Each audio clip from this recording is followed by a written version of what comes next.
All right, man. Wanted to hop on here and talk about unlicensed Panini basketball because I've been seeing a little bit of both sides when it comes to some people like it, some people don't.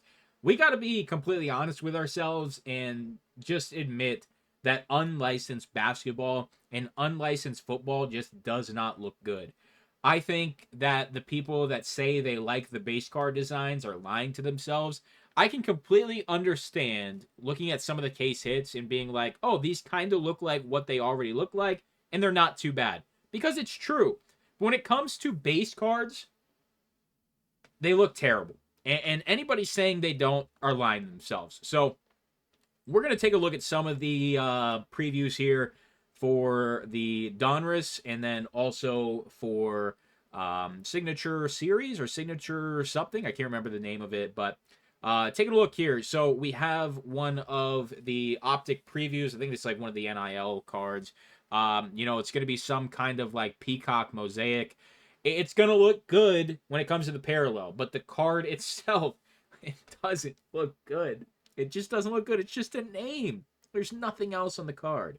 And then we have Magic here. We have Los Angeles, we got LA on there, but it just looks like the normal Topps garbage that we've had for the last few years now. And it just doesn't look good. So now let's look at some of the case hits. When we talk about case hits, and this is an auto, I don't know if this is going to be a case hit auto. It probably will be, but a card like this looks great. These cards here are going to maintain their value. Just like any other old Panini case hit or cards that don't have a heavy reliance on logos.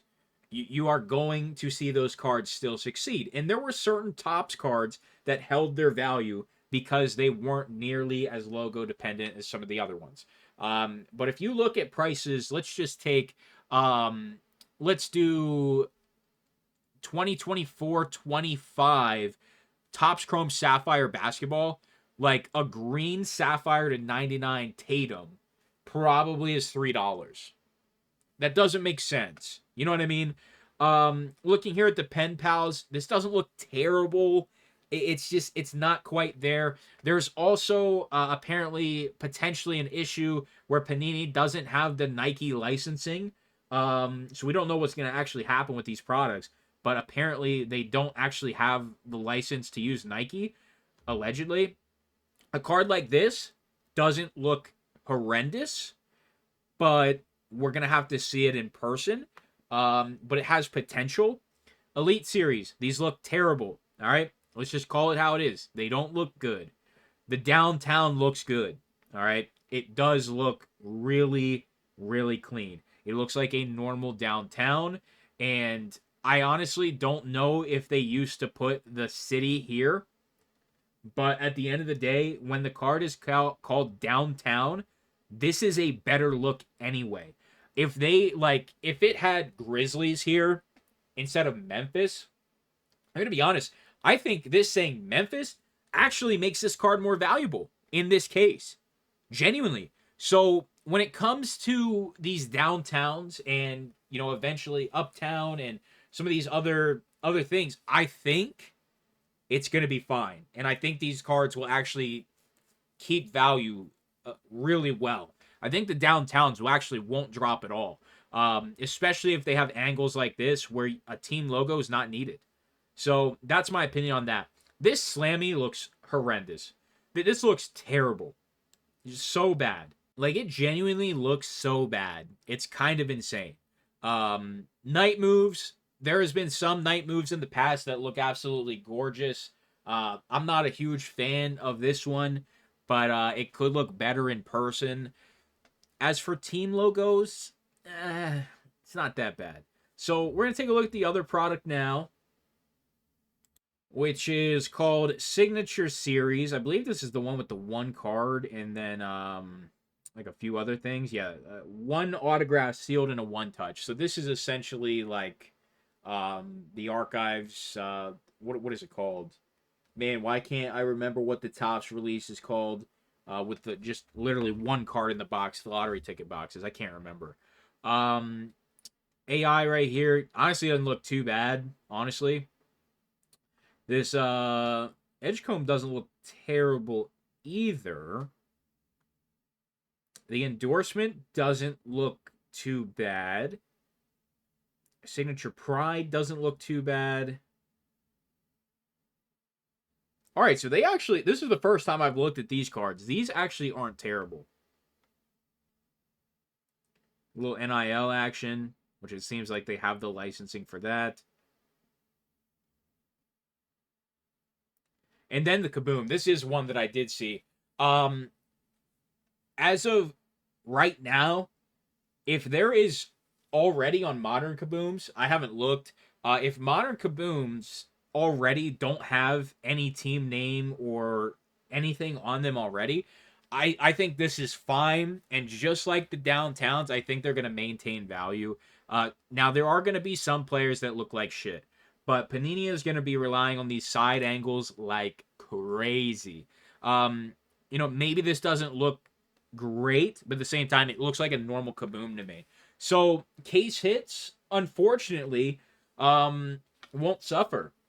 And the reason I say unfortunately is because this hobby is already very gambly and very, if you don't hit a banger, you lose it all pretty much. It's like Optic. If you don't hit a downtown, like, yeah, you could hit a Rookie King or whatever some of these secondary case hits are, rockets or fire emoji, or like, yeah, you can hit one of those, but it's going to be $5. If you don't hit a downtown out of like a case of Optic, you're down like $2,000. And I'm talking like blasters or megas. I'm not talking, hobby. So it's going to further push the case hit or bust. And because the rest of the stuff is unlicensed, Panini, in my opinion, should be putting case hits in every case, not every 2 or every 5 or every 10 cases. If they have secondary case hits, like in Prism, you have the mangas falling at 1 in 10 cases, but they have other case hits that are 1 in 5 and 1 per case. The Prismanias and stuff like that. I just do not think Panini is going to, it's not going to go over well for them if they are not being a little more generous with case hits to make up some of that value. And we did see over in Donruss, 3 autographs a box. I believe that's new. If I remember correctly, Donruss either had 1 auto a box or 2. I believe it was 1 though.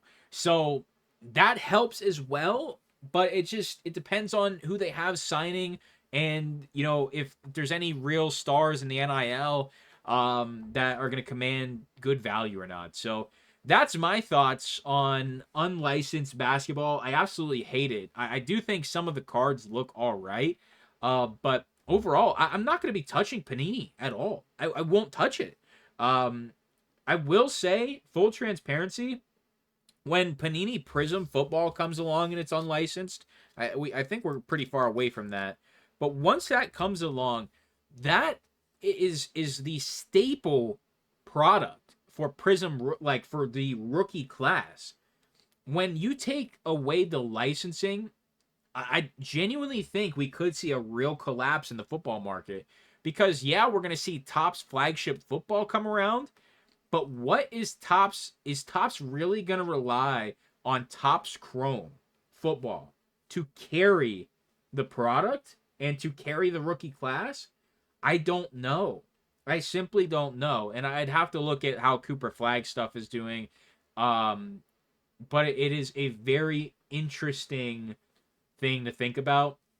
And I'm assuming that for football, there's going to be Topps Chrome football update, or Topps Chrome update football, I should say, with these debut patches and all this other crazy shit and NFL shields. And if Fanatics does things right, which is a pretty tough ask, maybe it'll be okay. But as of right now, I'm not really banking on Panini. Let me know what you think down below. I just don't know. I just don't know if Panini's going to be able to pull it off. And the last and final thought I have for you today is, what is the price point for these products going to look like now? Because there's no way they can support the same price as they previously were when they were licensed. Talk to you soon.